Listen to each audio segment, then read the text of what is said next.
Hello everyone, welcome to Jainik classes. Jainik classes में आप लोगों का बहुत बहुत स्वागत है। तो आप लोगों को पता ही है कि आपकी ये अर्थमेटिक की क्लासेस चल रही हैं सीजीएल 2020 के लिए। तो आज आपका परसेंटेज का लेक्चर नंबर 4 है। मैं आपको लेक्चर 1 से लेकर 3 तक पहले ही दे चुकी हूँ। अगर आपने अभी तक इन लेक्चर्स को नहीं देखा है तो सबसे पहले आप इन लेक्चर को देख लीजिए, उसके बाद इस लेक्चर को आगे कंटिन्यू कीजिए। क्योंकि एक आदमी अपनी आय का 72% खर्च करता है। यदि उसकी आय में 28% की वृद्धि होती है और उसके व्यय में 25% की वृद्धि होती है तो उसकी बचत में कितने प्रतिशत की वृद्धि होगी, ये आपसे पूछ रहा है। तो मैं आपको यहाँ पे एक कॉन्सेप्ट देना चाहूंगी कि जो आपका इनकम होता है फ्रेंड्स, ये काफी कॉमन सी बात है, आप लोगों को ये पता भी होगा, कॉमन सेंस की बात है कि जो आपका इनकम होता है वो आपका क्या होता है, एक्सपेंडिचर, जो आपका खर्चा होता है प्लस सेविंग। तो ये काफी कॉमन सी बात है कि आप जो इनकम करते हैं वो क्या होता है, तो आप जो खर्चा करते हैं अलग अलग चीजों पे और आप जो बचत करते हैं, इन दोनों के योग के बराबर होता है। तो ये बात आपको ध्यान रखनी है और यही कॉन्सेप्ट आपको यहाँ पे लगाना है। तो देखिए, मैंने आपको पहले ही बताया है कि हम जो भी क्वेश्चंस को सॉल्व करेंगे वो रेशियो मेथड से ही करेंगे। तो यहाँ पे भी हम रेशियो लेते हैं। क्या आपका बोल रहा है क्वेश्चन, एक आदमी अपनी आय का 72% खर्च करता है। तो सबसे पहले हम ऐसे लिख लेते हैं, इनकम आपका हो गया equal to expenditure plus saving. हम इस तरीके से लिख लेते हैं। एग्जाम में ये सब आपको लिखने की बिल्कुल भी जरूरत नहीं है, सारा कुछ आपको अपने दिमाग में ही कैलकुलेट करना है। तो यहाँ पे हम समझ रहे हैं पहली बार, तो हम चीजों को लिख कर समझते हैं। देखिए, आपका इनकम बराबर एक्सपेंडिचर प्लस सेविंग हुआ। एक आदमी अपनी आय का 72% खर्च करता है। तो सबसे पहले हम मान लेते हैं कि उसकी इनकम क्या रही होगी, 100 रही होगी, और वो एक्सपेंडिचर क्या कर रहा है, कितना कर रहा है, तो 100 का 72% कर, मीन्स वो 72 उसका खर्च कर रहा है अपने इनकम का। तो वो सेविंग कितनी कर रहा है, तो अगर आप 100 रुपए कमाते हैं, उसमें से अगर आप 72 रुपए खर्च करते रहे हैं तो आप सेविंग कितना कर रहे हैं, आप कर रहे हैं 100 में से आप 72 घटा लीजिए। तो 100 में से 70 घटाइए पहले, तो आपका 30 आएगा, और 30 में से आप 2 घटाइए तो आपका 28 आएगा। तो इस तरीके से आप लिख सकते हैं कि आपका एक आदमी है जो 100 रुपए कमाता है, तो वो अपना 72 रुपया खर्च करता है और 28 रुपया बचाता है। ये इस लाइन का मतलब हुआ। फिर आगे की लाइन देखिए क्या बोल रहा है, यदि उसकी आय में 28% की वृद्धि होती है। तो 28% की वृद्धि होती है फ्रेंड्स, तो यहाँ पे आपको सिर्फ और सिर्फ चेंज ही लिखना है, जो कि क्या है, 28% की वृद्धि हुई है किसमें, इनकम में। तो आपका इनकम ये है, और 28% की वृद्धि मतलब 100 का अगर आप 28% निकालेंगे तो आपका 28 ही आएगा।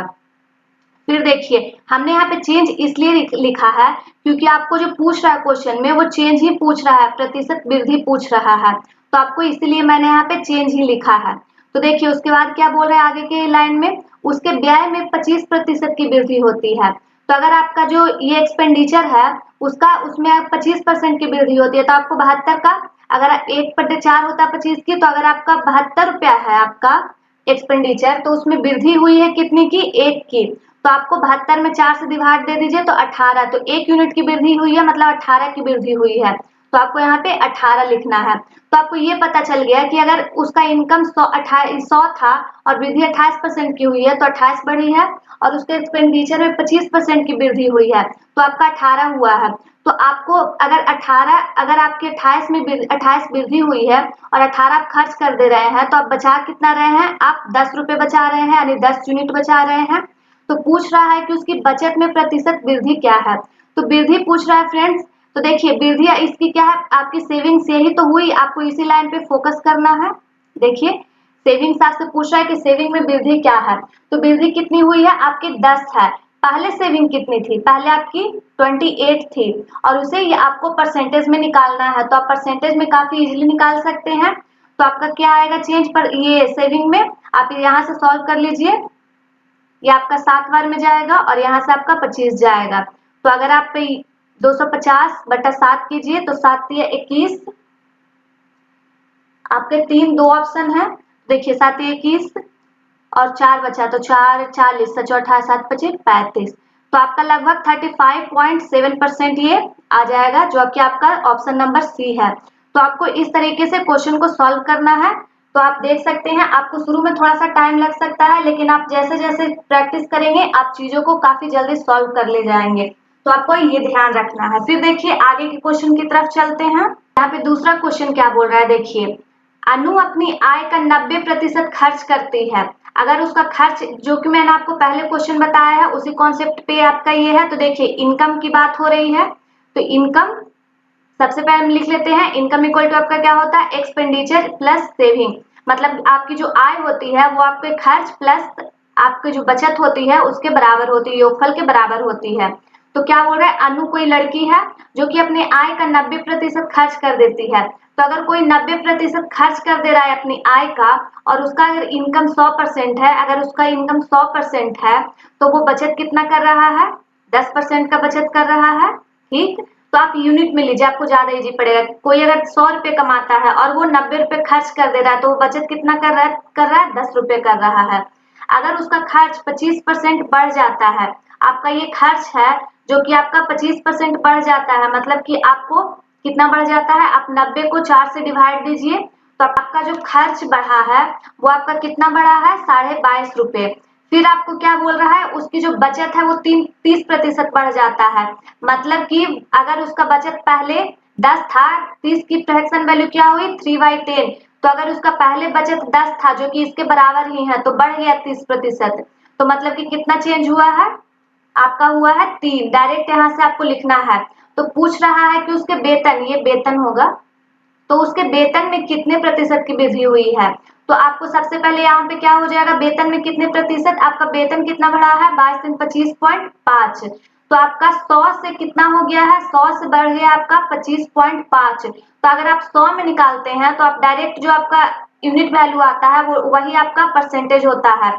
तो कितने परसेंट की वृद्धि हो गई है आपकी प्रतिशत, ये उसके वेतन में कितने प्रतिशत की वृद्धि हुई है, 25.5% की वृद्धि हुई है। तो आपका कौन सा आंसर होगा, देखिए आपका ए आंसर हो जाएगा यहाँ पे। तो ऐसे आपको चीजों को सॉल्व करना है। मोनिका अपनी आय का 72% खर्च कर देती है। देखिए हम सबसे पहले लिख लेते हैं, इनकम आपका क्या होता है, एक्सपेंडिचर प्लस सेविंग। तो हो गया, मोनिका अपनी आय का 72% खर्च कर देती है। मतलब वो 72% खर्च कर रही है, तो वो सेविंग की, अगर उसके इनकम 100 रुपए है और 100 में अगर वो 72 रुपए खर्च कर दे रही है, तो उसकी सेविंग कितनी हुई, आपकी 28 रुपए हो गई। फिर देखिए यदि उसकी आय में 20% की वृद्धि होती है, मतलब कि आपकी जो इनकम है वो आपका अगर पहले 100 था तो 20% की वृद्धि हुई है।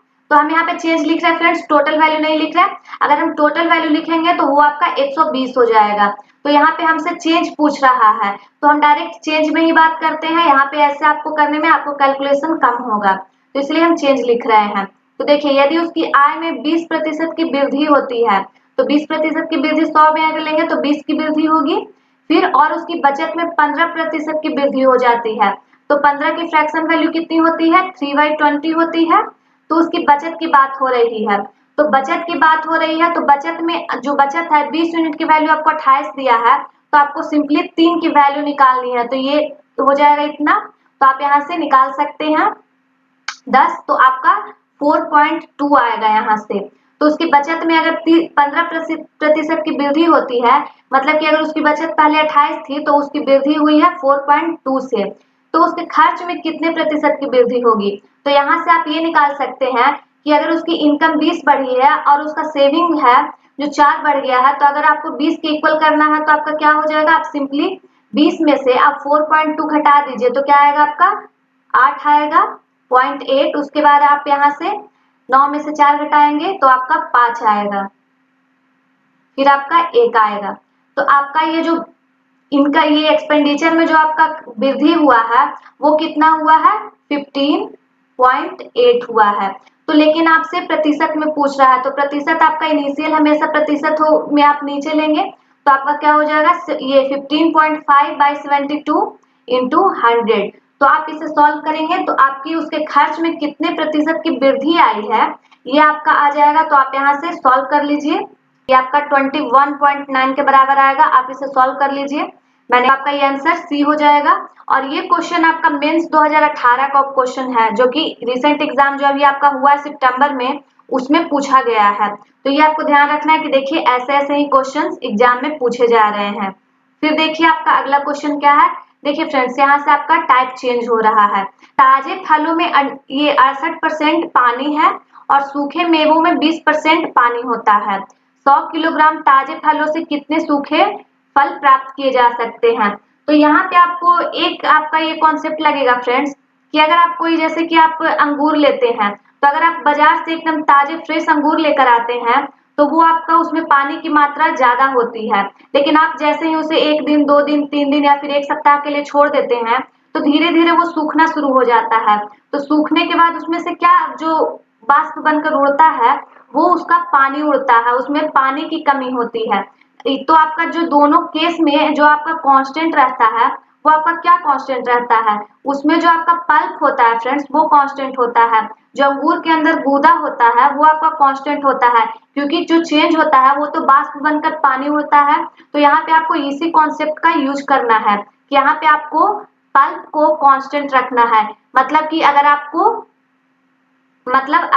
जो शुरू में कांस्टेंट रखना है, तो अगर आप जैसे शुरू में अगर आपके अंगूर में या फिर ताजे फल में जितना पल्प था उतना ही वो सूखने के बाद भी उसमें पल्प रहेगा, तो आप पल्प को कांस्टेंट कीजिए। तो अगर यहाँ से आप देखिए ताजे फलों में 68% पानी है, तो अगर 68% पानी है तो उसमें आपका गूदा कितना हो जाएगा, पल्प कितना हो जाएगा, आपका हो जाएगा 32%। तो आपका जो फ्रेश है उसमें आपका फ्रेश जो फ्रूट्स हैं, यहाँ पे मैंने F से डिनोट किया है, उसका आपका 32% में उसका मीन्स उसका गूदा वो आपके किसके बराबर होगा, आपके सूखे मेवे जो होंगे उसमें अगर 20% पानी है तो मतलब कि आपका 80% पल्प है। तो वो क्या होगा, आपका जो सूखे मेवे हैं, मैं उसे जैसे कि मान लेती हूँ M से डिनोट करती हूँ सूखे मेवे को, तो वो आपका उसमें अगर 20% पानी है तो आपका पल्प क्या है, 80% आपका पल्प है। तो आपको क्वेश्चन में दिया हुआ है 100 किलोग्राम ताजे फल से, तो यहाँ पे आपको जो फल है फ्रेश फ्रूट्स है उसकी आपको वैल्यू दी हुई है, मतलब कि वो 100 केजी आपको दिया हुआ है। तो 100 केजी का 32% आपका इक्वल होगा जो आपके कितने सूखे हैं। तो यही आपसे M की वैल्यू पूछ रही है, मतलब कि सूखे मेवे की वैल्यू पूछ रही है, सूखे फल की वैल्यू पूछ रही है। तो यहाँ से आपका सिंपल एक लाइन में आपका आंसर आएगा। आप परसेंटेज से परसेंटेज काट सकते हैं, फिर आप एक शून्य से एक शून्य काट दीजिए। उसके बाद अगर आप M की वैल्यू लाते हैं फ्रेंड्स तो आप 8 चौक 32, तो आपका जो इस सूखे फल जो आपके प्राप्त किए जा सकते हैं वो आपका 40 किलोग्राम हो जाएगा, क्योंकि यहाँ पे वैल्यू आपको किलोग्राम में दी गई है। तो यहाँ से आपका आंसर सीधा 40 किलोग्राम आ जाएगा। तो ये क्वेश्चन CHSL के पूछे हुए हैं। CHSL 2017 में जो आपका एग्जाम हुआ था उसमें ये क्वेश्चन पूछा गया था। तो आप देख रहे हैं कि सारे वैरायटी के क्वेश्चन आपको कैसे कैसे पूछे जाते हैं, मैंने आपको कवर करने की कोशिश की है।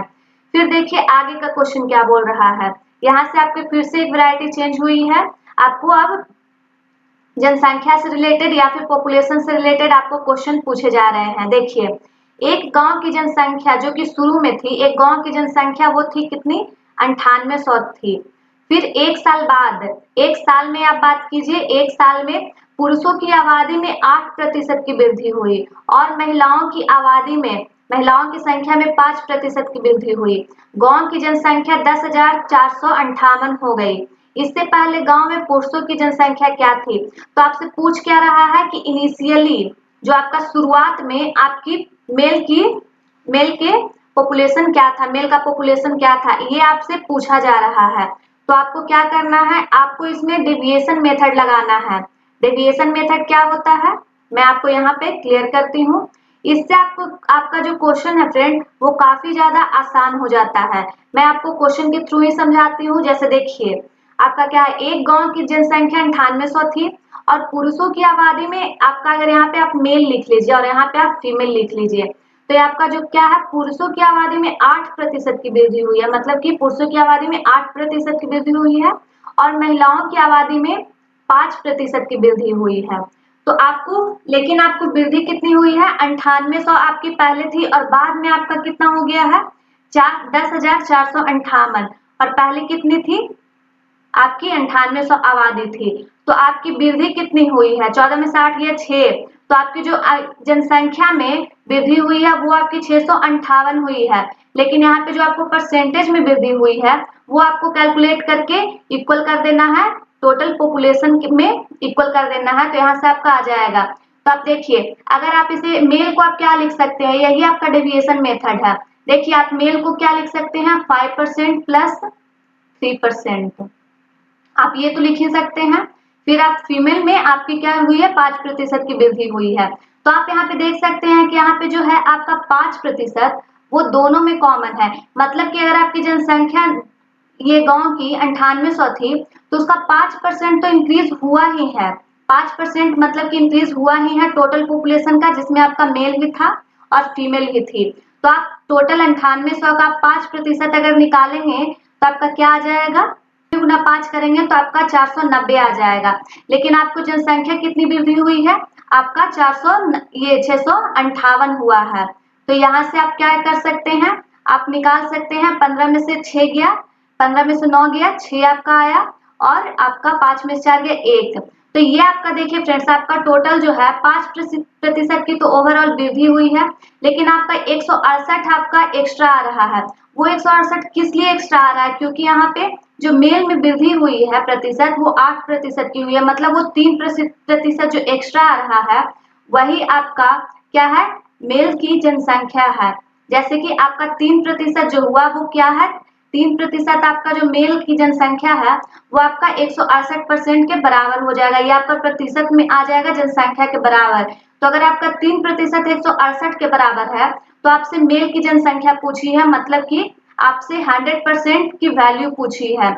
तो आपका क्या आ जाएगा, यहाँ से आप सीधा गुना करेंगे तो आपका यहाँ से आ जाएगा 56 से आप काट दीजिए, तो आपके 100% की वैल्यू आ जाएगी 5600। तो यहाँ से आपको जनसंख्या इनिशियली जो पूछा था मेल का, वो कितना हो जाएगा, आपका 5600 हो जाएगा। यहाँ से आपका इस तरीके से आंसर आ जाएगा।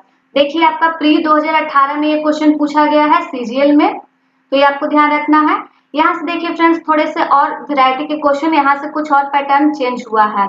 देखिए, if 35% are the passing marks, आपको सबसे पहले मैं एक थोड़ा सा कॉन्सेप्ट बताना चाहूंगी, पासिंग मार्क्स के क्या कॉन्सेप्ट होते हैं। तो आप मान लीजिए कि आपका कोई एक लाइन है, ये आपका बॉर्डर लाइन है, जिसपे कि आपको इतने अंक प्राप्त करने हैं तो आप पास हो जाएंगे। तो अगर आप इससे ज्यादा अंक प्राप्त करते हैं तो आप इधर पास हो जाएंगे। कितने, मतलब कि आप जैसे कि 30 40 50 कुछ भी आप एक्स्ट्रा अंक प्राप्त करते हैं तो इधर आपका पॉजिटिव वैल्यू आएगा। और अगर इधर आप ये जो आपका ये लाइन है उससे आप इधर की बात करते हैं, तो इधर आप इससे अगर इस लाइन से कम परसेंटेज या फिर कम अंक प्राप्त करते हैं, मतलब कि आप इधर फेल हो जाएंगे। तो ये आपको ध्यान रखना है। तो इधर आपको माइनस वैल्यू लेनी है। तो ये आपको इतना ध्यान रखना है। यदि कोई एग्जाम होता है उसमें आपका 35% उत्तीर्ण अंक है, जैसे कि आप कोई भी चीज आप अपने आप में 100% होती है, तो अगर आपका 100% का एग्जाम है, उसमें से आपका 35% जो है वो आपका पासिंग मार्क्स है। एक छात्र को 200 अंक प्राप्त होते हैं, फिर भी वो 24 अंकों से असफल हो जाता है, तो अधिकतम अंक क्या है। देखिए, आपको पास होने के लिए 35% अंक चाहिए, और वो जो लड़का है, एक छात्र है जो कि 200 अंक प्राप्त करता है, लेकिन फिर भी वो 24 अंकों से फेल हो जाता है। मतलब कि उसे अगर पास मार्क्स करने हैं, अगर उसे एग्जाम को क्लियर करना है, तो उसे 200 प्लस 24 अंक प्राप्त करने होंगे। मतलब कि उसे 224 अंक प्राप्त करने होंगे, तब वो पास हो जाएगा। और यहाँ पे आपको क्वेश्चन में प्रतिशत में क्या दिया हुआ है कि आपका जो पासिंग मार्क्स है वो क्या है, वो 35% है। तो यहाँ से आप ये कैलकुलेट कर सकते हैं कि जो आपका 35% की वैल्यू है वो आपके 224 के बराबर है। तो आपसे पूछा है कि अधिकतम अंक क्या है, तो अधिकतम अंक आपका क्या है, 100% है। तो आपसे 100% की वैल्यू पूछी है यहाँ पे, तो आपको सिंपल निकाल देना है। क्या आएगा यहाँ पे, आप निकाल दीजिए 35, इसे आप काट दीजिए 35 से, तो आपका ये चला जाएगा 6.4 टाइम्स से जाएगा। तो आप यहाँ से 100 की वैल्यू निकाल लीजिए, तो 100 की वैल्यू आपकी क्या आ जाएगी, 640 आ जाएगी। तो ऐसे आपको क्वेश्चन को सॉल्व करना है। यहाँ पे देखिए, यदि कोई छात्र 43% अंक प्राप्त करता है तो वो 72 अंकों से फेल हो जाता है। आप पीछे की स्लाइड्स पे मैंने आपको बताया है कि ये जो लाइन है आपका क्या है, पासिंग मार्क्स है। तो अगर आप इधर जा रहे हैं तो आप फेल कर रहे हैं, आप इधर जा रहे हैं तो पास कर रहे हैं, आपको ये मानना है। तो देखिए, यदि कोई छात्र 43% अंक प्राप्त करता है, अगर वो 43% अंक प्राप्त करता है, तो वो 72 अंकों से फेल हो जाता है। यहाँ पे आपकी प्रतिशत में बात हो रही है, यहाँ पे आपके अंकों में बात हो रही है, डिजिट में बात हो रही है। तो देखिए आपको क्या करना है। फिर अगर वो 57% अंक प्राप्त करता है तो वो आपका 40 नंबर से पास हो जाता है। मतलब कि अगर वो 43% एग्जाम में लाता है, अगर कोई एग्जाम आपका 100% होता है तो वो आपका अगर 43% लाता है मतलब कि वो 72 नंबर कम ला रहा है, अगर वो 72 नंबर और लाता तो वो पास कर जाता। और अगर वो 57% ला रहा है तो वो 40 नंबर ज्यादा ला रहा है, मतलब कि अगर वो 40 नंबर कम भी लाता फिर भी वो पास कर जाता। तो यहाँ पे आपको क्या है, परसेंटेज को इक्वेट करना है डिजिट में, आपको नंबर में इक्वेट करना है। तो आपको जो परसेंटेज चेंज आया है फ्रेंड्स वो क्या है दोनों का, आप अगर 43 से 57 पे जाएंगे तो क्या आएगा, 14% आएगा। लेकिन यही आपका प्रतिशत ये अंक में कितना चेंज होगा, आप इधर देखिए 72 से आप 0 पे जाइए, पासिंग मार्क्स पे जाइए, फिर आप पॉजिटिव पे जाइए तो क्या आएगा आपका, सिंपल आप जोड़ दीजिए 112 आ जाएगा। तो यहाँ से आपको 1% की वैल्यू क्या आ जाएगी, 8 आएगी। मतलब कि आपको 1% जो है आपका 8 अंकों के बराबर होगा। तो आप यहाँ से एक ये भी निकाल सकते हैं कि आपके टोटल कितने मार्क्स के एग्जाम हुए थे, तो वो आपको 800 मार्क्स के एग्जाम हुए थे 100% के। लेकिन यहाँ पे आपसे पूछ क्या रहा है, फाइंड द पासिंग मार्क्स, आपसे टोटल मार्क्स नहीं पूछ रहा, आपसे पासिंग मार्क्स पूछ रहा है। मतलब कि आप कितने नंबर लाकर, कितने प्रतिशत नंबर लाकर आप पास हो सकते हैं। तो अगर आपको 1% की वैल्यू 8 है तो आप यहाँ से कोई भी, ये चाहे तो आप ये उठा लीजिए ये लाइन या फिर ये लाइन उठा लीजिए, आपका आंसर दोनों से सेम ही आना है। तो देखिए कोई जो स्टूडेंट है, कोई छात्र है, वो 43% नंबर ला रहा है लेकिन वो क्या हो रहा है, 72 अंकों से फेल हो जा रहा है। मतलब कि उसे पासिंग मार्क्स लाने के लिए उसे 72 अंक और चाहिए। तो आपका 1% की वैल्यू अगर 8 है तो आपको 72 लाना है, तो क्या हो जाएगा, आपको ये 72 कितने प्रतिशत की वैल्यू होगी, आपको 9% की वैल्यू होगी। यहाँ से आप ये समझ सकते हैं, प्रतिशत में निकाल सकते हैं। ये आपका नंबर दिया हुआ है तो आपको प्रतिशत में पूछ रहा है तो आप इस नंबर को प्रतिशत में चेंज कर लीजिए। तो आप यहाँ से अगर आपको 1% की वैल्यू 8 है तो आपको 72 नंबर की 72 जो है 72 नंबर की प्रतिशत वैल्यू क्या आएगी, 9% आएगी। तो आपको मतलब कि अगर आप 43% वो छात्र ला रहा है और अगर वो 9% और लाता, अगर ये 72 नंबर या फिर 9% दोनों बराबर ही हैं तो अगर वो 9% और लाता तो वो पास कर जाता। तो आप 43 और 9 को जोड़ेंगे तो क्या आएगा आपका 52%। तो अगर वो 52% मार्क्स लाता 100 में से तो वो आपका पास कर जाता। तो देखिए यहाँ पे क्या है, आपका सी आंसर होगा। लेकिन अगर देखिए फ्रेंड्स मैं आपको ये भी बताना चाहूंगी कि अगर आप ये लाइन भी लेते हैं तो आपका आंसर सेम ही आएगा। जैसे कि अगर कोई छात्र है जो वो आपका क्या ला रहा है, 57% मार्क्स ला रहा है और वो क्या है 40% उससे 57% अगर वो मार्क्स ला रहा है तो वो पासिंग मार्क्स से 40 नंबर ज्यादा ला रहा है। तो ये नंबर आपका है, तो आप इसे अगर परसेंटेज में चेंज करेंगे तो आपका 1% अगर 8 है तो 40 नंबर आपका क्या हो जाएगा, 5% के बराबर हो जाएगा। तो ये 5% पासिंग परसेंट से ये 5% ज्यादा ला रहा है। मतलब कि अगर वो 57 में से 5% कम लाए, मतलब कि वो 52% लाए तो वो एग्जाम को पास करेगा, वो उसका पासिंग मार्क्स होगा। तो आप देख सकते हैं आपका दोनों से आंसर सेम ही आया है। तो आपको ये आई होप समझ में आया होगा। ये आपका क्वेश्चन मेंस 2017 का था। फिर देखिए आगे देखते हैं। देखिए आपका एक क्वेश्चन क्या है, ये भी उसी तरीके से है। कोई परीक्षा है, जैसे कि एक परीक्षा में ए ने बी से 10% अधिक, बी ने सी से 20% अधिक अंक प्राप्त किया, किंतु सी ने डी से 32% कम अंक प्राप्त किए। यदि ए को सी से 272 अंक अधिक हासिल हुए। यहाँ पे देखिए आपको सारी चीजें परसेंटेज में दी हुई है, लेकिन यहाँ पे आपको ए और सी के बीच में जो गैप दिया हुआ है वो आपका नंबर में दिया हुआ है। यही चीज आपको इक्वेट करके आपको आंसर निकाल लेना है फटाक से। तो यही आपको सारे क्वेश्चंस में यही रूल अप्लाई होता है। फिर देखिए क्या है, यदि ए को सी से 272 अंक अधिक प्राप्त हुए हैं तो बी को कुल कितने अंक अधिक प्राप्त हुए हैं। तो देखिए फ्रेंड्स अगर आप यहाँ पे इस लाइन को, लास्ट वाले लाइन को देखें यहाँ से यहाँ तक, तो कहीं पे आपको डी, कहीं पे भी आपको डी से कोई मतलब नहीं है। आपको कहीं भी डी के बारे में कुछ पूछ ही नहीं रहा है। तो आपको जो ये डी वाला लाइन है, सी ने डी से 32% अधिक ये कम अंक हासिल किया, ये आपको बेकार में दिया हुआ है। तो आप इस पे ध्यान न दें। काफी बार एग्जाम में ऐसा होता है कि आपको उलझाने के लिए बेवजह के डाटा दिए हुए रहते हैं, तो आपको वहां पे अपना दिमाग खोल कर रखना है, अपनी आंखें खोल कर रखनी है कि आपको कैसे क्वेश्चन को सॉल्व करना है कि आप जल्दी से जल्दी कम कैलकुलेशन में उसे सॉल्व कर पाए। तो देखिए हम क्वेश्चन को सॉल्व करते हैं। एक परीक्षा में ए ने बी से 10% अधिक अंक प्राप्त किए। अगर हम ए की बात करें, यह आपका बी हो गया, तो हम रेशियो लेते हैं।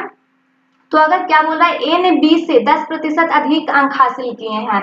ए ने, अगर आपका कोई बी जो है, बी अगर आपका 10 हासिल कर बी, तो आपके ए ने कितने किए हैं, 10% अधिक, मतलब 11 मार्क्स प्राप्त किए हैं।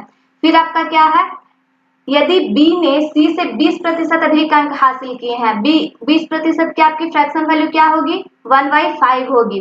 तो यदि बी ने सी से, तो आपका बी से सी का रेशियो क्या होगा, बी ने सी से 20% अधिक अंक हासिल किए हैं। तो यदि सी ने 5 किया है अंक हासिल, तो बी ने कितना किया है, 6 किया है। तो आप यहाँ से ए, बी और सी दोनों तीनों रेशियो को आप कंबाइन कर लीजिए। तो आप क्या आएगा आपका, देखिए ए, बी, सी। तो ए से आपका 11 से 10 है और बी यहाँ पे क्या है, 6 से 5 है। तो आप बी को इक्वल कीजिए, तो यहाँ पे क्या होगा, आप 3 से इसमें मल्टीप्लाई कर दीजिए और 3 में से इसमें मल्टीप्लाई कर दीजिए, तो आपका क्या आएगा, 30 हो जाएगा।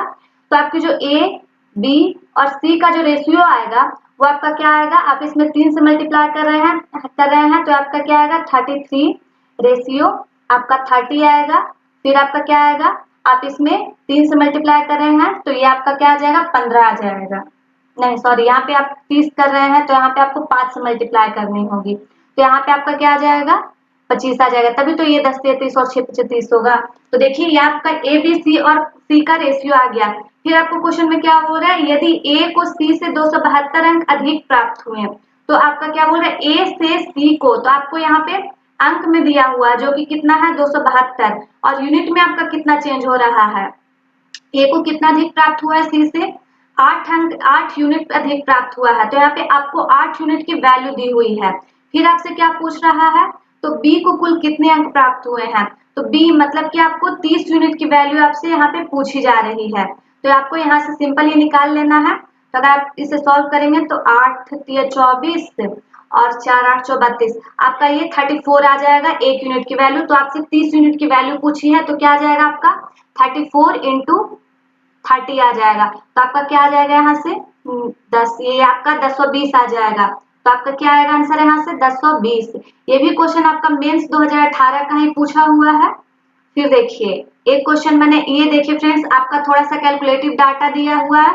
मैंने आपको पहले ही क्लास में बोला था कि अब जो क्वेश्चन पूछे जा रहे हैं उसमें डाटा आपका थोड़ा सा कैलकुलेटिव दिया जा रहा है। ये आपका मेंस 2018 का ही क्वेश्चन है जो कि इसी साल एग्जाम हुआ है। तो देखिए क्या है, एक कक्षा में छात्रों की संख्या, तो सबसे पहले आपको ये देखकर ही डर लगेगा, लेकिन अगर आपको बेसिक फ्रैक्शंस याद है तो आपको देखकर डरने की जरूरत ही नहीं है। आपको जैसे कि मैंने याद करवाया ही है कि 16 से ही 2/3 की जो वैल्यू होती है वो क्या होता है आपका, 1/6 होता है। तो आप यहाँ से देख सकते हैं कि 16 पचे 80, तो आपका ये 5 गुना हो रहा है, 16 पचे 80 और 2/3 से आपका 3 से ही 1/3 बढ़ेगा। तो आपका क्या आ जाएगा, 5 गुना हो रहा है। तो आपका क्या होगा, 83 सही 1/3 की जो वैल्यू आएगी वो आपका 5/6 आ जाएगा, क्योंकि यहाँ पे 5 गुना हो रहा है। तो यहाँ से आपको डायरेक्ट फ्रैक्शन याद रखना है। तो ये आपको यहाँ से बेसिक फ्रैक्शन आप समझ रहे हैं कि कैसे यूज होता है और आपको याद होना कितना जरूरी है। तो फिर देखिए, एक कक्षा में छात्रों की संख्या में 83 सही 1/3% लड़कियां हैं और बाकी लड़के हैं। तो सबसे पहले हम बॉय एंड गर्ल लिख लेते हैं, उसका हमको रेशियो चाहिए। तो क्या है, छात्रों की संख्या में 83 सही 1/3 लड़कियां हैं, मतलब कि अगर आप इसे फ्रैक्शन में करें तो अगर छात्र टोटल क्लास में 6 हैं तो उसमें से आपकी कितनी 5 लड़कियां हैं और बाकी आपका एक जो है वो आपके लड़के हैं। तो आपको यहाँ से बॉय एंड गर्ल का रेशियो आ गया है। फिर देखिए, यदि लड़कों की संख्या में लड़कों की संख्या का 60% और लड़कियों की संख्या का 80% मौजूद है तो कक्षा में कुल छात्रों की संख्या का कितना प्रतिशत अनुपस्थित है। तो यहाँ पे देखिए आपको मौजूद में प्रतिशत दिया है, आपका 60% और 80%, लेकिन आपसे पूछ क्या रहा है, जो कि मौजूद क्लास में नहीं है, जो कि अनुपस्थित है। यहाँ पे आपको प्रेजेंट का दिया है लेकिन आपसे पूछ रहा है एब्सेंट का, तो क्यों ना हम डायरेक्ट एब्सेंट की ही बात करते हैं। तो देखिए यहाँ पे ये कैसे निकलेगा, यदि लड़कों की संख्या का 60% उपस्थित है, मतलब कि लड़कों की संख्या का 40% आपका अनुपस्थित है और यदि लड़कियों की संख्या का 80% उपस्थित है, मौजूद है क्लास में, तो मतलब कि क्या है 20% वो आपका अनुपस्थित है। यही तो आपसे अनुपस्थित ही पूछा है। तो कक्षा में कुल छात्रों का कितना प्रतिशत अनुपस्थित है, ये आपसे पूछा गया है। तो यहाँ भी फ्रेंड्स आप दो तरीकों से क्वेश्चन को सॉल्व कर सकते हैं। एक तो आप बेसिक मेथड से कर सकते हैं, रेशियो मेथड से, और दूसरा आप कर सकते हैं डेविएशन मेथड से। तो मैं यहाँ पे आपको क्वेश्चन डेविएशन मेथड से बता रही हूँ। तो देखिए, आप यहाँ पे 40% को क्या लिख सकते हैं, आप 20 प्लस 20% लिख सकते हैं।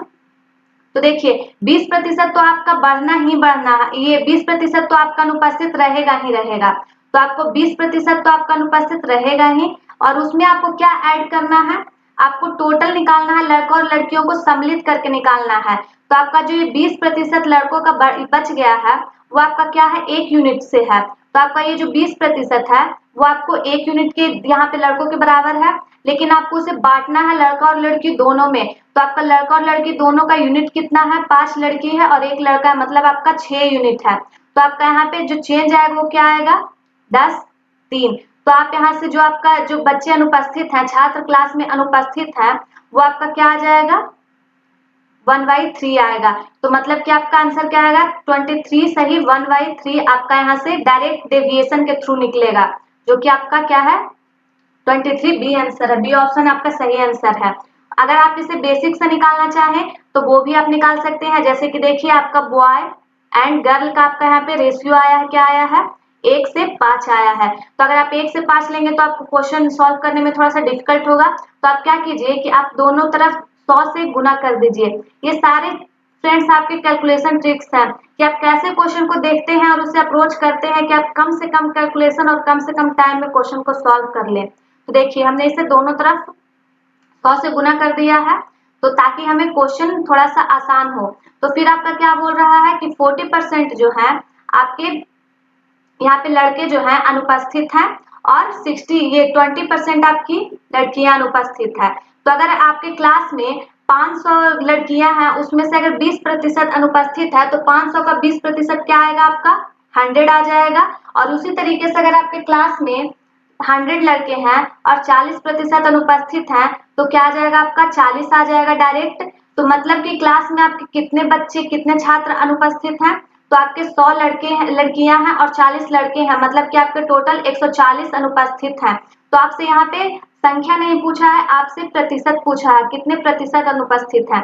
तो 140 अनुपस्थित हैं, लेकिन कितने में अनुपस्थित हैं, आपके 100 लड़के और 500 लड़कियों में अनुपस्थित है। मतलब कि अगर वो टोटल 600 में से 140 बच्चे आपके अनुपस्थित है। तो ये आपका रेशियो आ गया, और इसे आपको परसेंटेज में चेंज करना है, तो आप सिंपली इसे 100 से मल्टीप्लाई कर दीजिए। तो यहाँ से आपका 2 शून्य से 2 शून्य कट जाएगा। फिर देखिए आपका क्या आएगा, 370। तो अगर आप 3 से काटते हैं तो 23 3 69 सही, 1/3 आपका यहाँ से भी सेम परसेंटेज आया है, जो कि आपका बी ऑप्शन सही है। तो आप देख सकते हैं कि आप डेविएशन के थ्रू भी इसे सॉल्व कर सकते हैं, तो आपका सेम ही आंसर आएगा। और आप इसे रेशियो मेथड से भी सॉल्व करेंगे तो आपका सेम ही आंसर आएगा। तो आज की क्लास यहीं रहने देते हैं। उम्मीद करती हूँ कि आपको ये क्वेश्चन समझ में आ रहे होंगे। मैंने काफी ज्यादा वैरायटी लेने की कोशिश की है, ताकि मैं आपको हर एक वैरायटी की क्वेश्चंस कवर करा सकूं। तो देखिए फ्रेंड, तो अगर आपको ये वीडियो अच्छा लगा है तो आप इसे जरूर लाइक करें, मुझे थोड़ा मोटिवेशन फील होगा, मोटिवेशन मिलेगा। और अगर आप इस चैनल पे पहली बार विजिट कर रहे हैं तो बिल्कुल भी ना भूलें, और बगल में आपका बेल आइकन भी आ रहा होगा, आप उसे भी प्रेस कर लीजिए। उसके बाद आप एक बार चैनल की प्लेलिस्ट जरूर विजिट कीजिए, वहां पे आपको काफी सारे वीडियोस, आपके यूजफुल काम के आपके वीडियोस मिल जाएंगे, तो आप वहां से भी सीख सकते हैं, आपको काफी। तो कल की क्लास में मिलते हैं। Thank you for watching.